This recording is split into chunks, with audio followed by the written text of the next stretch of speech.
How's it going, YouTube? Welcome back to another video of the channel. Today we're doing a bit of an update for Legacy of Destruction because we are getting tons of new reveals for this new set. This core set will arrive after Phantom Nightmare. It's going to be released in the TCG in April, and this is probably a good chance also to announce my new sponsor, Kong's Card. So if you are looking to pick up some sealed product from Phantom Nightmare, that would be the place to be, using code GALZO5 as always for 5% off. And of course, stick around and stay tuned, especially on Twitter, to know when the singles go live for pre-sale.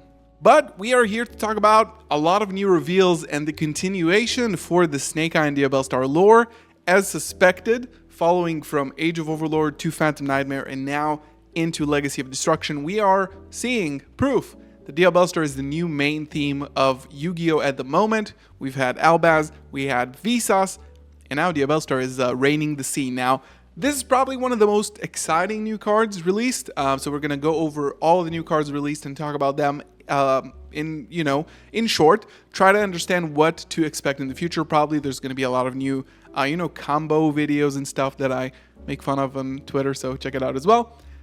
Starting off with Diabells of the Original Sin. We got a new illusion monster, guys. This is a celebration for all the illusion believers.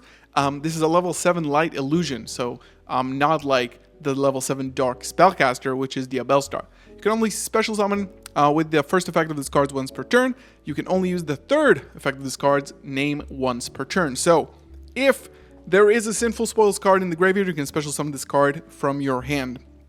And this is not an activated effect. This is basically like Diabellstar summon itself now.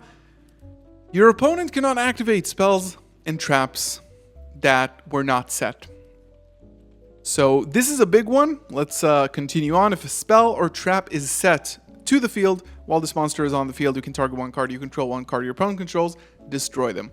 This is probably the main card we want to talk about today because this has massive implications. Lore-wise, this is probably, based on the other artworks that we'll see, Diabellstar's nemesis, right? Trying to steal the Sinful Spoils for herself as well. And her name is Diabells. It's an illusion monster, which probably has implications in terms of like the Chimera support up until now. And also being an illusion, this one doesn't have the Millennium Eye anywhere on the artwork, but two, it can be destroyed by battle. So this breaks the chain of all the illusions except for the vanilla in Phantom Nightmare being indestructible. Now, the main thing is that this card is a pretty substantial floodgate. Your opponent cannot activate spells and traps that were not set, meaning that this effectively is an anti-spell. Putting this on the board against a deck like Pearly or Runic is very, very impactful because they're not going to be able to activate their cards. Once you set it, it's locked for the turn, unlike normal spells. So for continuous field spells, normal spells, it's relatively fine, even though there's a second effect here. But for quick plays and traps, so no evenly, no imperm, no quick plays, this is a big one. Now, if they do try to set and start playing, you can target one card you control and one card your opponent controls, basically destroy the set card that they just set.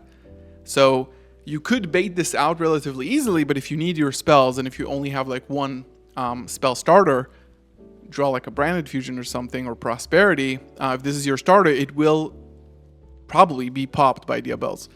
I don't want to go on rambling too much, but this is rough. This is rough because it's not that hard to summon, and we'll get to that. So let's see what we have here again. Thank you to Yu-Gi-Oh! News, by the way, for the graphics. Kind of amazing that you've done that already. So we have a new trap card, Sinful Spoils Cycle. First and second effect once per turn.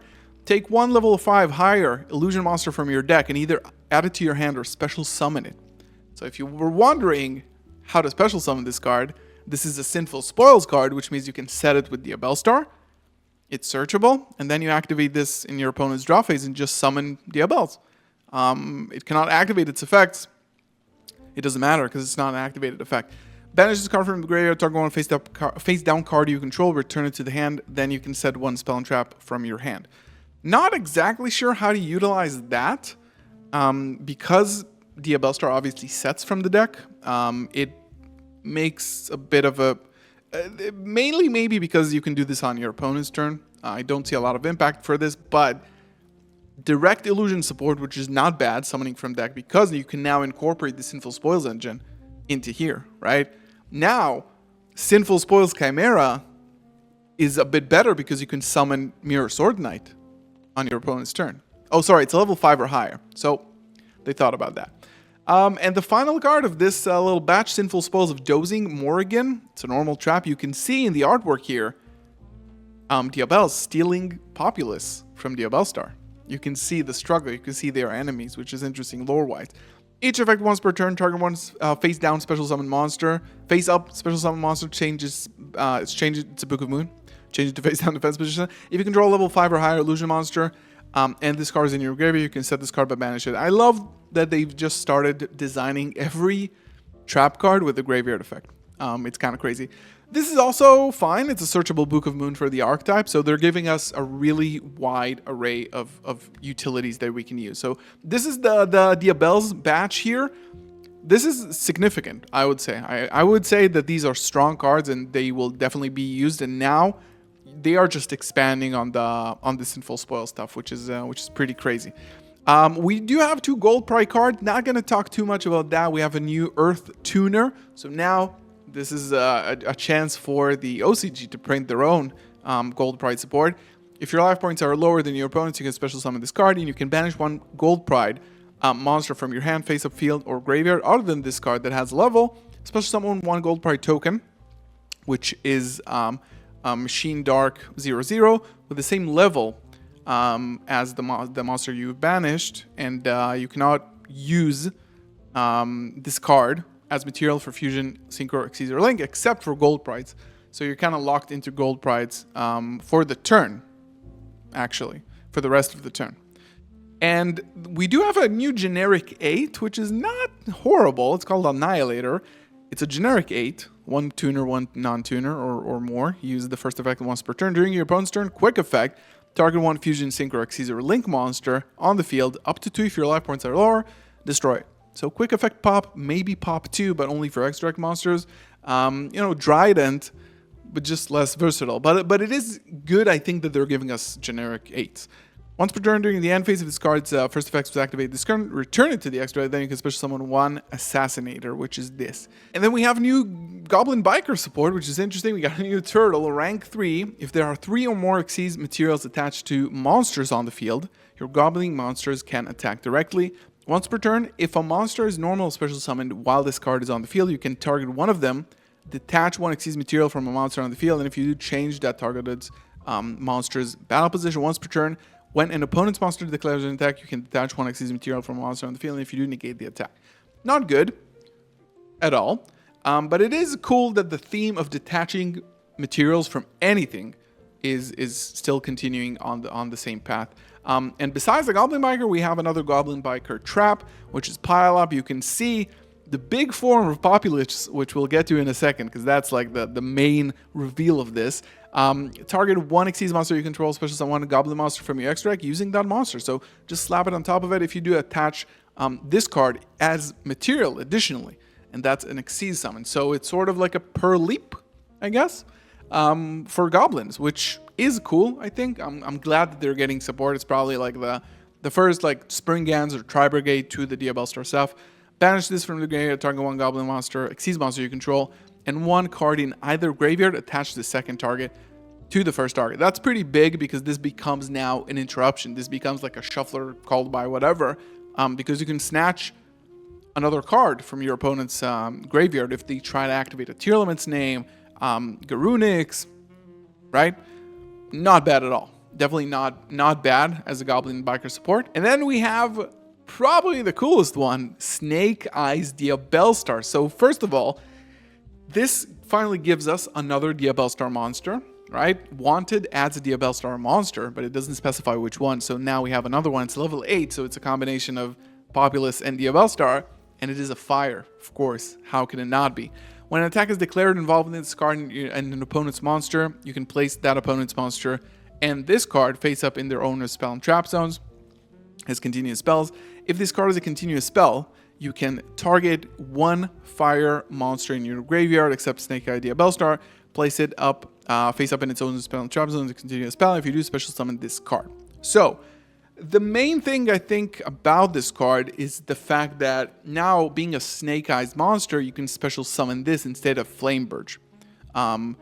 It does give you more utility playing from the back row, because this is the whole Sinful Spoils strategy, or at least the Snake Eye strategy, playing from the back row. And now I think it makes the field spell a little bit better, being able to place this card directly from the deck into your spell and trap zone, right? So you will be able to use this as an extender. If it's a continuous spell, you can target one fire monster in your graveyard, you place that in your spell and trap zone and summon this card, and becomes a level 8 extender. I don't think it's ever bad. It unlocks rank 8 strategies a little bit for, because Flamebird is level 8 as well. I think this is cool. Might be cool toolbox. Just making the pure Snake Eye stuff better, and not relying on other engines. And I think this is going to continue across other releases as well. And then we have the last card, Battle of the Sinful Spoils, which is really cool. You can see Snake Eyes doing the Kirby suck up to become, of course, you can see it here, how big Populous gets after this. Quick play spell. You can target cards you control up to the number of Sinful Spoils cards that are banished in your graveyard, and or cards your opponent controls up to the number of their Sinful Spoils cards that are banished in the graveyard. Destroy them. Which is cool. So first of all, you're not supposed to have Sinful Spoils cards in the graveyard so much. They kind of circle themselves back into the deck, right? But the fact that this is designed for a mirror match, that is pretty cool. This says a lot about the future of the Snake Eye stuff. If this set card is destroyed or banished by opponent's card effect, you can shuffle up to 2 cards on the field into the deck. This is not bad at all, especially if your opponent goes for your back row, and you can just set this card and punish them. I would never rely on these types of cards to, my opponent needs to play in order for me to activate this. You need to be able to be proactive and not reactive, but sometimes you will be reactive, and this is one of these cases. I think the fact that this refers to your opponent's Sinful Spoils cards, this is one of the first time I've seen something like this, like an archetype card that refers to your opponent's archetype cards. Very lore accurate, I suppose, but as well, just very cool. Substantial support for the Sinful Spoils cards. They are here to stay, and I'm really excited to see what other archetypes are going to be revealed. Leave your comments down below. What do you think about these cards? Of course, check out my new sponsor, Conks Cards. You can pick up some Phantom Nightmare stuff right now in pre-order for very good prices. Don't forget to use code GALZO5, and of course, follow me on Twitch if you haven't. I implore you. I'll see you in the next one. Peace.